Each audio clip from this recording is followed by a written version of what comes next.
दोस्तों, अमेरिका के बाद यूरोप के कई देश भारत की तरक्की से जलते हुए नजर आ रहे हैं। जहां पर यूरोप के कई देश हाथ पैर धोकर के उन भारतीय कंपनियों के पीछे पड़ चुके हैं जो कि कई बड़े बिजनेस यूरोप के अंदर ऑपरेट करते हैं।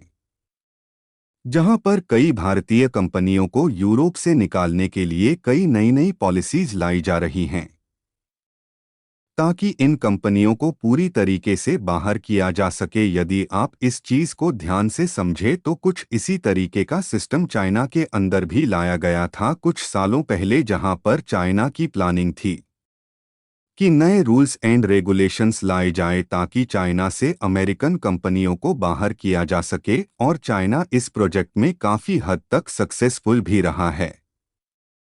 तो आइए आज के इस वीडियो में जानते हैं कि वह कौन सी भारतीय कंपनी है जिनको भारत से निकालने की तैयारी की जा रही है। बाकी आपसे रिक्वेस्ट है कि यह इंफॉर्मेशन पूरे देश में पहुंचनी चाहिए। इस वीडियो को लाइक, चैनल को सब्सक्राइब और इस वीडियो को शेयर जरूर कीजिएगा। देखिए, साल 2023 में एक वीडियो हम आपके लिए लेकर के आए थे जहां पर हमने आपको बताया था कि किस तरीके से यूरोप में एक नई पॉलिसी को फ्रेम किया गया है जिसमें यूरोप के अंदर डेवलपमेंट और कंस्ट्रक्शन के लिए जो भी स्टील का इस्तेमाल किया जा रहा है, इसके अलावा जो मल्टीपल प्रोजेक्ट हैं जहां पर भी स्टील का इस्तेमाल होना है, उस स्टील को प्रोड्यूस करने के लिए एक सर्टन लिमिट रखी गई है।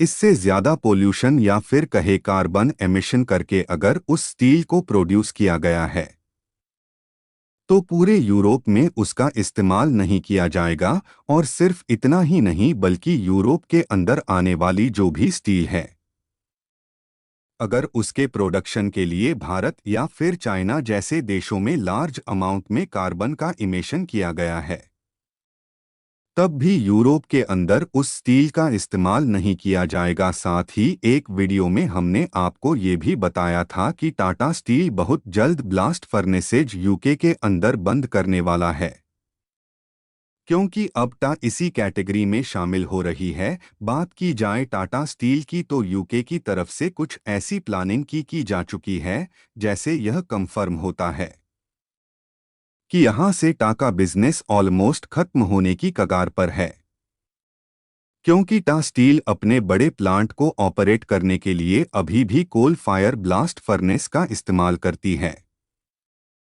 जिससे एक लार्ज अमाउंट में कार्बन इमिशन होता है। टाटा स्टील की तरफ से लगा गया यह प्लांट यूके का सबसे बड़ा स्टील प्लांट है जो एक साल में करीब 5 मिलियन टन स्टील को प्रोड्यूस कर देता है, लेकिन नए रूल के तहत टा इसके अंडर में आती है और टाटा बड़े अमाउंट में यहां पर कोल का इस्तेमाल करती है, यानी कि कार्बन एमिशन। और इस कार्बन इमिशन को रोकने के लिए वार्निंग दी जा चुकी है यूके की तरफ से। अगर टाटा स्टील यहां पर इलेक्ट्रिसिटी इस्तेमाल करके इन फर्नेस को ऑपरेट करती है तो सारी चीजें ठीक हैं, अदरवाइज टा को अपने इस प्लांट को यहां से बंद करने की जरूरत पड़ सकती है। दूसरी कंपनी है आर्सेलर मिथल, जो कि इटली के अंदर अपनी इसी तरीके की स्टील फैक्ट्री को ऑपरेट करते हैं। और यहां पर भी इस फैक्ट्री से निकलने वाला जो भी वेस्ट मटेरियल है उसमें बहुत सारे ऐसे केमिकल्स हैं जो वाटर, एनवायरनमेंट और सभी चीजों के लिए हार्मफुल हैं। और रसल मित्तल के इस प्लांट को भी रोकने की पूरी तैयारी की गई है इटली गवर्नमेंट की तरफ से, जहां पर जो भी गैस की सप्लाई और मल्टीपल वाटर की सप्लाई इस प्लांट के अंदर आती है उन कंपनियों को वार्निंग दी जा चुकी है।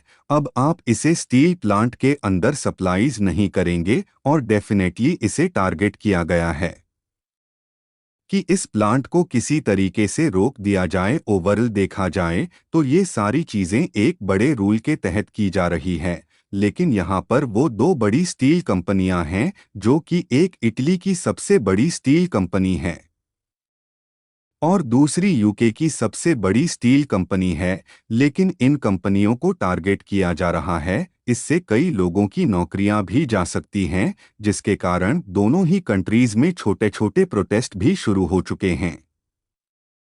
अब देखते हैं कि गवर्नमेंट इन चीज़ों को किस तरीके से टैकल करती है। बाकी आप हमें कमेंट्स बता सकते हैं कि यूरोप की तरफ से भारत को लेकर के इस तरीके का बर्ताव सही या फिर नहीं। कमेंट बॉक्स में यस और ना आंसर ज़रूर कीजिएगा। भारत के ऐसे ही यूजफुल इंफॉर्मेटिव वीडियोस पाने के लिए आप हमारे चैनल को सब्सक्राइब कर लीजिए।